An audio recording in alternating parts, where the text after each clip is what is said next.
Hello, welcome to our practice every day. And today I'm going to share with you a guided meditation that was gifted to me through my inner guide. It centers on the fifth chakra or the throat chakra. So first begin by laying down in Shavasana, which is just basically laying down flat, feeling that you're relaxing with your back into the mat, hands down to your side or on a bed or something where you can be comfortable. You're walking down a path.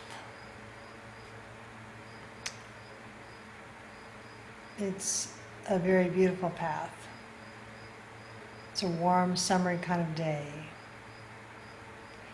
And you see up ahead some garden gates. They look very enticing, and so you go through the garden gate because it's open. It looks like it's there for you. And you walk into a garden and you look all around, and it's just green. Bright green, dark green, sage green, just so full of green.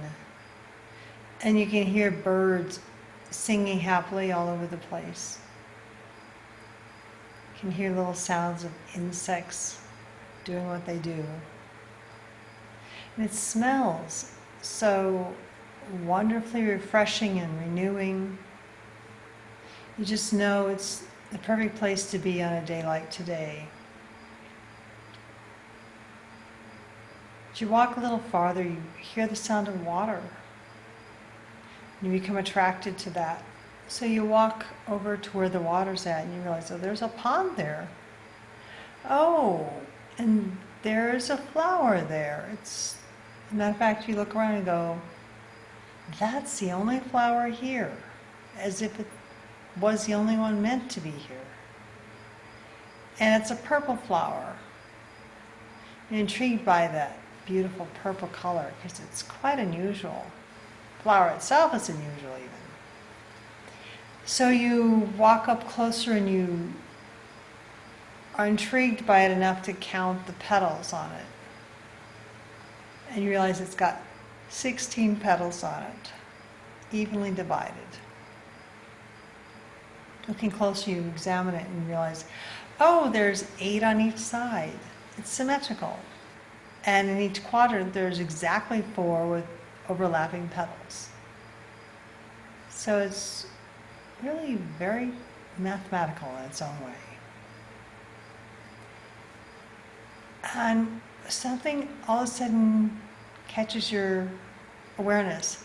And that is that it's not just floating on the water, but it's actually moving as if it were alive in a more animalistic way because it looks like it's breathing. In fact, it's opening and closing, opening and closing. And then you become aware that it's breathing synchronous with your own breathing. As you inhale, it opens. As you exhale, it closes. It opens and it exhales. And you want to get closer to it. It's as if it's inviting you to come closer.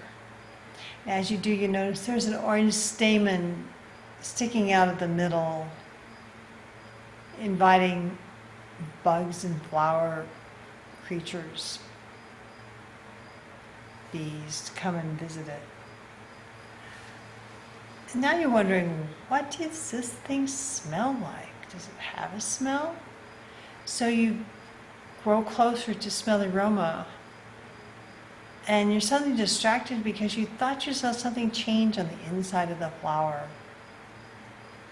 In fact, as you look closer, you realize that when your breath exhales, it's as if there's words that suddenly appear on the petals on the inside.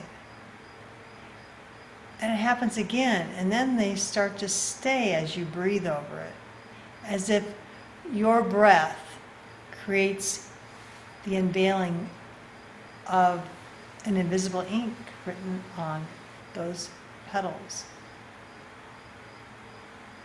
Study the words. You realize they're not written in English, but they look a little bit like Sanskrit, which you studied to some degree. However, you can't make out the meaning exactly. At that point, you invite your inner guide to help you interpret it. And then you try to be very silent and quiet and listen.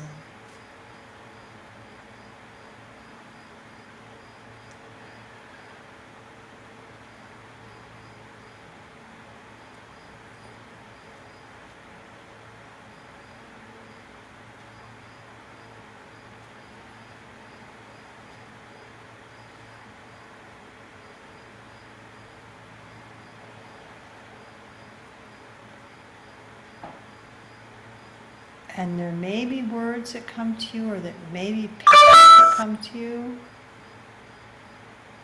or maybe just an impression or a sudden realization there's a message there for you. And what that meaning is. Or perhaps this is something you take with you, and sometime in the future, this meditation suddenly comes back to you. And you realize what all those words mean. Because those words are different for every person. Every lotus flower has got its own words and its own meaning for the person to whom it's attracted. And those words will help you unfold in your throat chakra, your fifth chakra. May the blessings be. Namaste.